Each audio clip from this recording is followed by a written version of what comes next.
भाषा के स्तर पर फारसी का जो प्रभाव हिंदी में है वो तो है ही।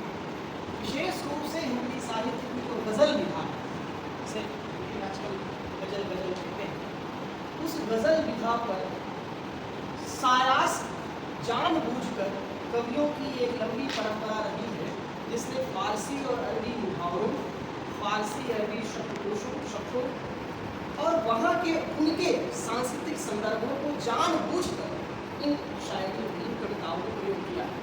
भाषा का निर्धारण मूलतः उसके सिंटैक्स से होता है, यानी जिसे आप व्याकरण कहते हैं, मोटे तौर पर उसके वाक्य विन्यास से होता है। तो भाषा के धरातल पर, व्याकरण के धरातल पर उर्दू और हिंदी दोनों एक ही है। लिपि किसी भाषा का निर्धारण नहीं करती। यदि करती होती तो जिसे आप नागरी में एक काम जाता है लिखते हैं, इसे आप रोमन में लिखते तो अंग्रेजी में लिपिक निर्धारण होता। तो मैं ये कह रहा हूँ, भाषा का निर्धारण उसके व्याकरण से होता है।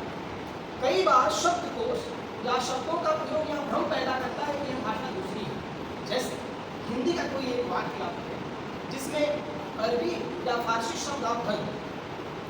उदाहरण के तौर पर मैंने एक वाक्य सुना है, जैसे एक वाक्य है कि मेरी पत्नी का स्वास्थ्य प्रतिकूल है, पर यूट्यूब पर मैंने एक वाक्य सुना और इसी का दूसरा वर्जन है, मेरी बेगम की तबीयत नासाज है।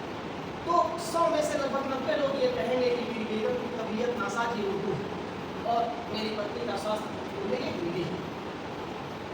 दरअसल ये दोनों हिंदी